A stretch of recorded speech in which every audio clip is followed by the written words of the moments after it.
The following is a Hoop Ball presentation.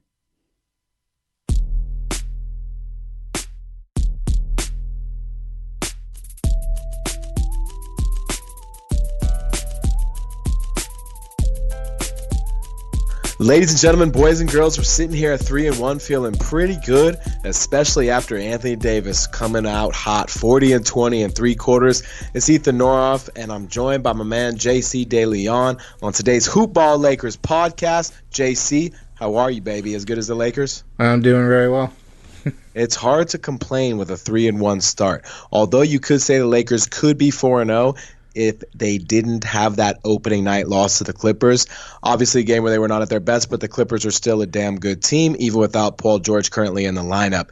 The Lakers have come out much better since then, and they look fully fueled up, so you know they got to be a subscriber to our title sponsor, Hawaiian Isles Kona Coffee Company. So this podcast, like all of our shows, is brought to you by our title sponsor, Hawaiian Isles Kona Coffee Company. Check them out at their website at hawaiianisles.com or on Amazon by searching for Hawaiian Isles Kona Coffee. You can also follow them on Twitter at HI Kona Coffee, and you can also follow us on Twitter.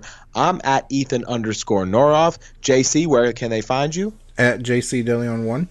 We make it easy over here. And, of course, you can follow us and the show at the Hoop Ball Lakers handle. We appreciate you coming back and talking about the Lakers' hot start with us. Kyle Kuzma's on his way back. He'll be back on the floor Friday night when the Lakers try to go 4-1. LeBron James has looked both good and bad in the first handful of games. Rajon Rondo still has to work his way back into the mix. And we're taking a look at where the Lakers stand as a result of all of that. So, JC, where are we going to start, man? We could start with the Rondo, where he's going to fit in. All right, Rondo, where he's going to fit in, because that's the next big injury question, right? Anthony Davis and this shoulder thing. I think it's just a big to-do about nothing. I think, because I don't know how a guy who has a bum shoulder, a truly bum shoulder, goes out and drops 40 and 20 overnight. But by the same token, when he was on the floor, which seemed to be every other play last game, he was having guys help him up by his left hand only. So even before we get to Rondo, you know what? I got to cut myself off. I got to cut you off. I got to throw etiquette all out the window. We got to do this AD thing, man. That works. This is the shoulder that everybody's talking about. Should we be worried about it? I don't think so. The way in which they said it was aggravated, I remember watching the play when they were playing Charlotte. It was when he caught an offensive rebound under the basket, and initially he thought maybe the basket was closer than he thought it was, so he went up to dunk it, and then it ends up being further away, and he sort of spray commercial dunked it a little bit. I thought beautiful reference. I love that. Yeah, I thought he hurt his hand because the way when he went down, he was kind of grimacing, and I was like, oh no. And I thought he hurt his hand the way his hand bent backwards, and they said that's where he aggravated his shoulder. And so I didn't really see how he could have aggravated his shoulder from there, but that seems just like a weird fluke thing that'll it'll right itself at some point. And he'll probably, if we have Kuzma coming back on Friday, you got to figure one of these games, even though there's no back-to-backs, they might rest Anthony Davis at some point. I feel like with Kuzma coming back, you want to see as much of the unit together as you can, so maybe he'll play that game and maybe rest in San Antonio, which would be a bummer for me, but yeah. Well, and this is the hard thing for me, right, is because it seems to always be these little fluke type of injuries with Anthony Davis. There's never anything like he has a chronic knee concern or worried about his elbow or something like that, but it's all these little bumps and bruises that just seem to pop up out of nowhere. So Anthony Davis, in case you missed it somehow because you're living under a rock in the Lakers' fourth game of the season, but in case you missed it, Anthony Davis was a non-issue about 90 minutes before tip-off before Game 4. Then all of a sudden he was going to be a game-time decision. He has shoulder soreness. We're worrying about what happened, when it happened, how it happened, all of these things. And then about 20 minutes after that, we said, just kidding, he's good to go. Comes out with the black kinesio tape all over himself, proceeds to drop 40 and 20, including 26 of 27 from the foul line in all of 3/4. So that's where we're at with Anthony Davis. And that's my concern, man, is how many more times is Anthony Davis going to go back to the locker room with some sort of minor bump or bruise? And one of these times, is it going to turn out to be something larger, right? That's what Lakers fans are holding their breath on, because honestly, JC, my biggest takeaway of these first 4 games, LeBron's Lakers have needed Anthony Davis to become a true contender. And that's a hell of a sentence. Oh, yeah, for sure. But Anthony Davis and his injuries is something I brought up on my solo recording, where that's obviously a concern. It was a concern I had before he became a Laker, and obviously afterwards. But to really look at the numbers, last season was a bit of an outlier just because of the whole trade debacle. He played 58 games last year.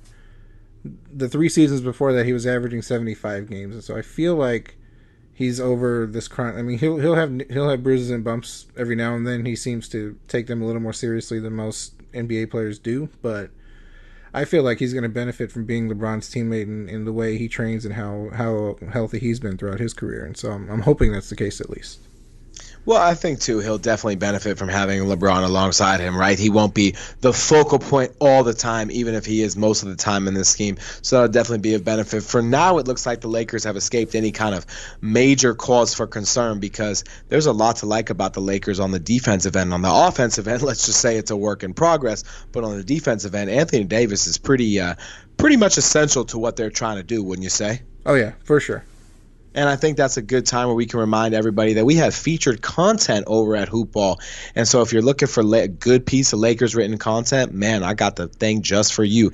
The Lakers' long-term plan conflicts with Anthony Davis' optimal usage. Hoopball's Mike Passador digs into the Anthony Davis ad center conundrum in Los Angeles.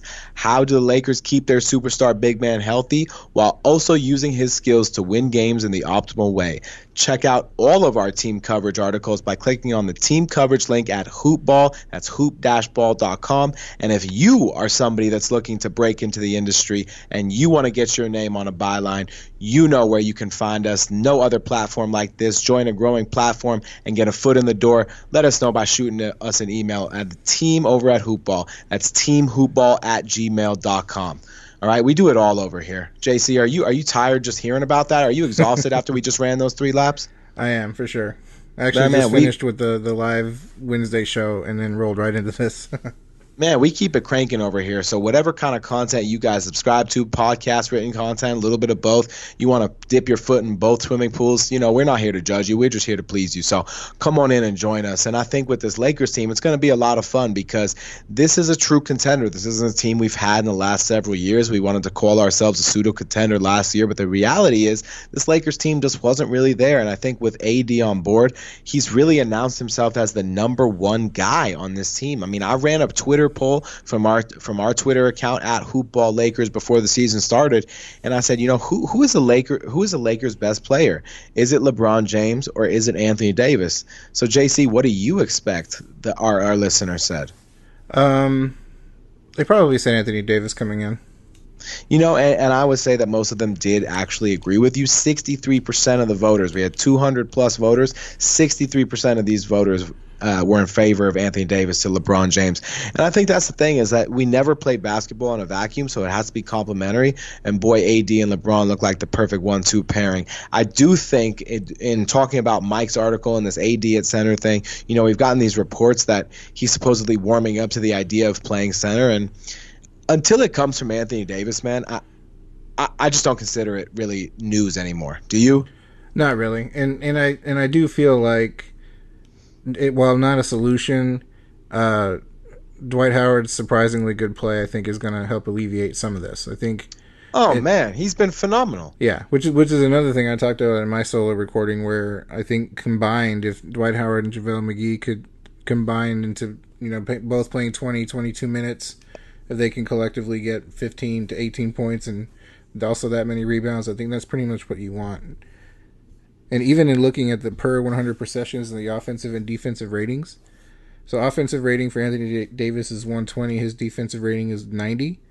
Almost identical to that is Dwight Howard's at 122 for offense and 90 for defense. So you're pretty much getting the same production in half the minutes from Dwight Howard as you are getting from Anthony Davis. Well, I think that's what everybody wants to see, right? Is that you want to see that they have the ability to fulfill those center minutes and not be solely reliant on Anthony Davis. But, I think I can agree, and I think we can agree on this, is that the Lakers were a team built to have Anthony Davis at center. Oh, yeah. I mean, look, that is this NBA is a perfect use of his skill set. The LeBron AD pick and roll all day, every day with spacers and shooters out on the floor.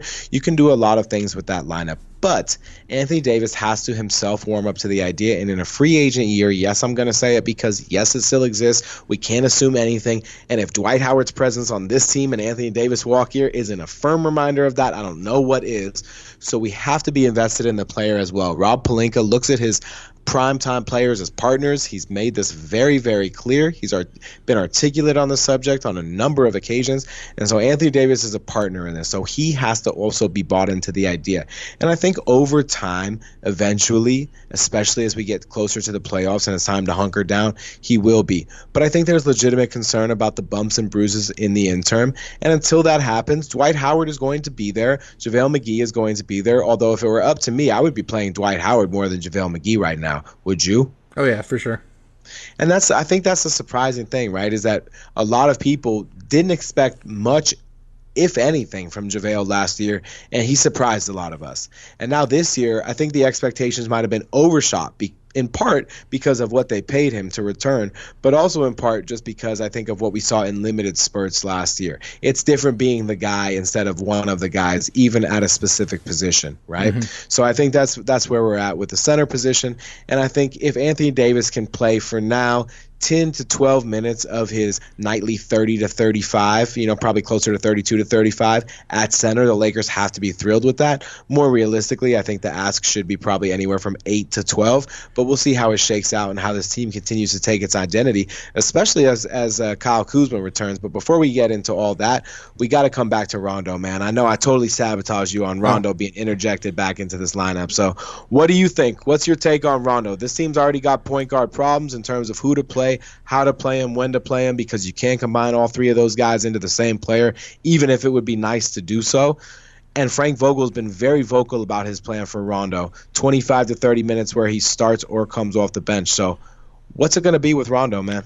So I think it's to basically just look at what Avery Bradley's production has been and to see how that compares to what Rondo could be. And so Avery Bradley right now is 9.3 points a game, 0.3 assists and 3 rebounds. So right off the bat, you know that Rondo's going to give you way more assists. He's going to get you way more rebounds. And Avery Bradley is shooting 30.8% from the three-point line. And so that's probably about where Rondo is. And so if you plug and play, you figure maybe it might eat into LeBron's assists a little bit, but that might only serve to help him in the end. And so I feel like he'll be a pretty natural fit coming in. Yeah, I mean, look, it's very clear that not only Frank Vogel, but LeBron, Anthony Davis, there are a lot of people who value Rondo's input, right? We talked about this. And I think the reality is, too, we can't truly assess the point guard picture until Rondo is able to get on the floor, because we could sit here and say, oh, Quinn Cook this, Alex Caruso that, Avery Bradley this, et cetera, et cetera. But at the end of the day, until Rondo enters that picture, especially with the significant role that Vogel has in mind for him, it's all going to change. Based on what we've seen so far, here's what I can tell you about the point guard position. I would love to combine Quinn Cook and Avery Bradley into the same player, right? One for offense, one for defense. I would love to have Alex Caruso on the floor more often, but I can't tell you yet at the expense of who, unless it's Kentavious Caldwell-Pope. And I know that Rajon Rondo is going to throw all of it off because he will play a significant role. Does that clarify anything for you? No, I'd agree. Yeah, and exactly. And I don't think that really clarifies anything for the Lakers at the point guard position as well. I think they're making their bet that Rondo will help, but I don't think that they know for sure that that's a winning bet in terms of stabilizing that position. And JC, if you know where I'm going with this, that is what we call a segue, because I'm already going to have to make a bet on the Lakers based on Rondo's return, and we're going to see how it shakes out from there. Okay, the Lakers have been a fun team to take a side on this year. Just as a quick advice piece from me to you, the listeners, right, JC? We always like to get in a little piece of something. Oh, so, yeah, okay. for sure. Come on, man. That's how we got to do it here. And, I think the biggest thing is with this Lakers team, one of the things that we're wondering, right, one of the things that we have yet to see, you and I talked about it just before we started this recording, is we have yet to see that version of LeBron James. We have yet to see the king come out and truly sit on his throne. And when the first game happened and the Lakers obviously lost to the Clippers by 10 points, one of the things that I said in talking about it with some friends is that, look, I was hoping that the Lakers intentionally force-fed Anthony Davis to, A, sort of make a point, but also, B, I think LeBron James is one of those guys who very obviously at times, and sometimes too much so, takes a step back before he takes a step forward in order for other guys to get established. And I felt like that's what was happening with Anthony Davis in game one. It's not that LeBron had a terrible game one, but he didn't have a great game one by his own standards. And since that time, there has been a bit of a transition. He's been more aggressive at times. He's definitely picking his spots right now. But after so much time off, I think a lot of people expected him to come out with a fury that we have not yet seen from him. And so is he just waiting for his moment, or is this the beginning of those gray hairs in his beard matching up with father time?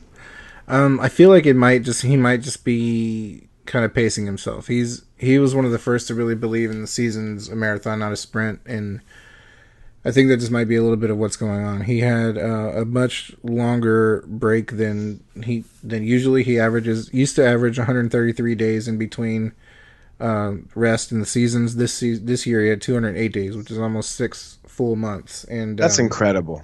Yeah, and so if anything, I think that helped him heal up the groin a little bit, and you're not really going to see an issue there. But he might be just a tad out of shape for his standards. And it's definitely possible. I mean, for a guy who eats an apple as a piece of dessert and calls it a cheat, I don't know what out of shape really means, but I can tell you the Chinese food that's on the way to my house right now will give you the same story that I will, which is that I enjoy my food. So I think where we're at with LeBron is I'm inclined to agree with you, right? I think we've seen it too many times from him. I think he has the track record of excellence, obviously. So I'm inclined to agree with you. But the only thing that I will say is there have been a couple of times where it has looked like LeBron has tried to get going downhill and he has not quite made it. And so I'm questioning some of the lateral movement more than the straight up and down in order for him to really get started. He's got a lot of miles on those tires. And I don't care how good you are, how great you are, even the all-time best eventually slow down. So I'm not betting against LeBron, but I'm not entirely convinced that it's only maintenance for the sake of maintenance at this point. I think maintenance might become a part of the routine, and that's something we have to become adjusted to. Mm-hmm. At the end of the day, the Lakers are 3-1. Anthony Davis and LeBron James are a duo I still wouldn't bet against in any 7-game series.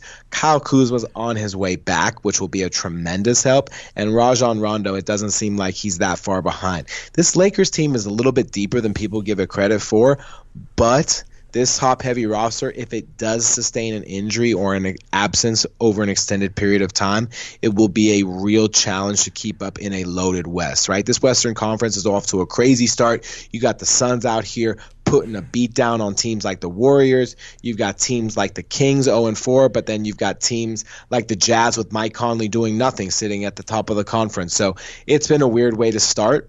And I think as we continue to move forward, we're going to see some of these teams sort of equalize, find out who they are and their identities, including the Lakers. But if everything remains equal in terms of talent, injuries, expectations, the Lakers are going to be up there. The Lakers have a legitimate chance to finish as a top 3 seed. And when's the last time we've been able to say that, JC? Yeah, for sure. We talk about Kuzma being able to come back, Rondo being able to come back as well. I think if you figure Rondo comes back to move Avery Bradley to the bench, and now off the bench you've got Kuzma.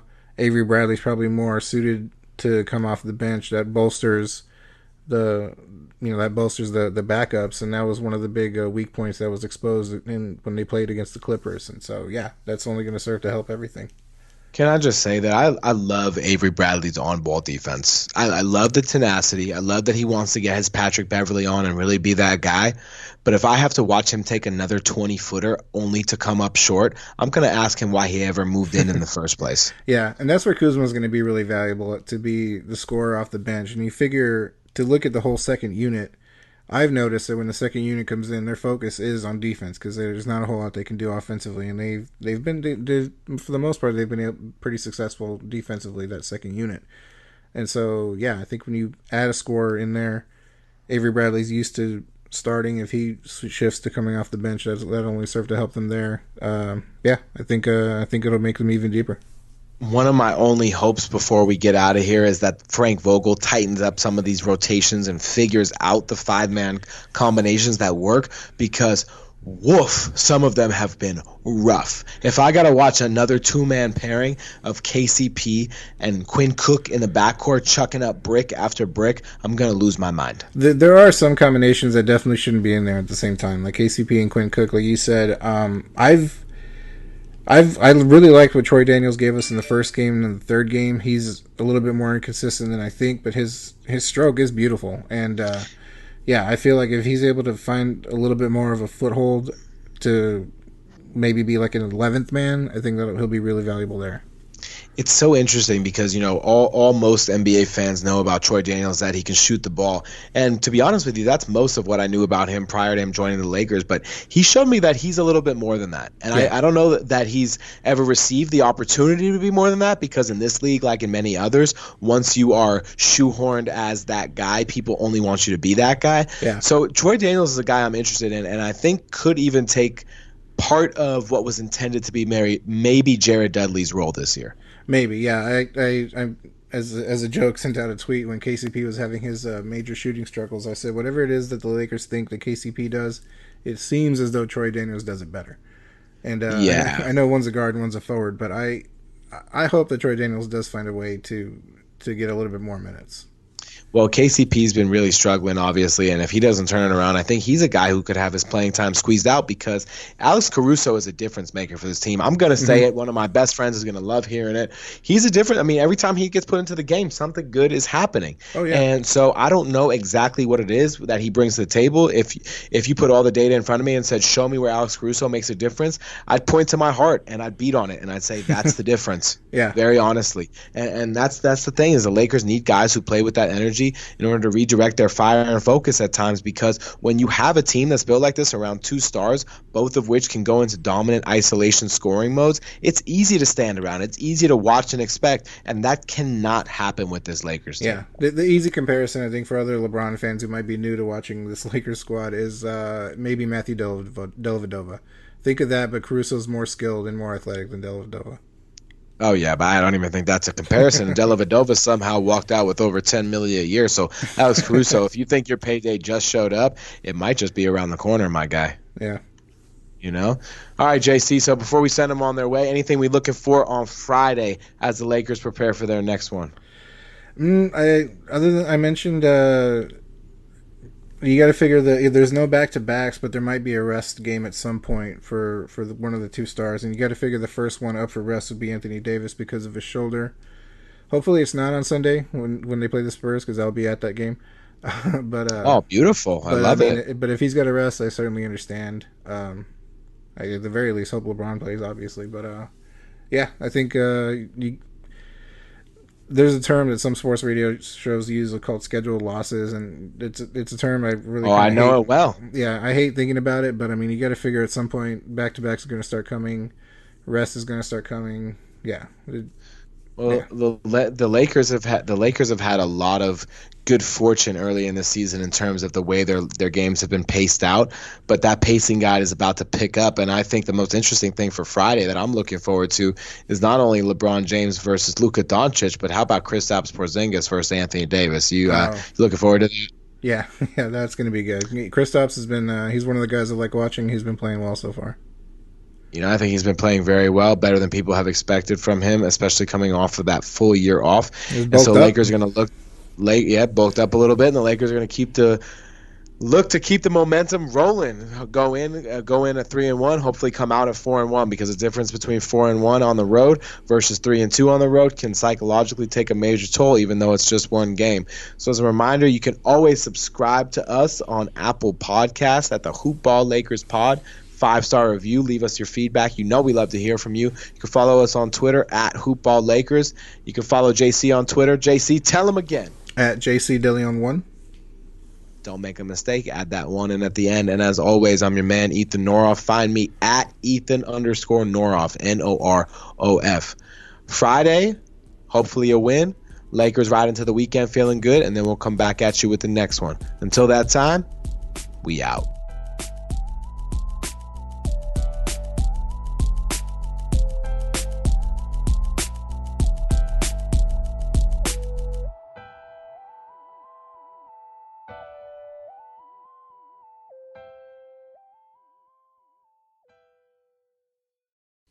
This has been a Hoop Ball presentation.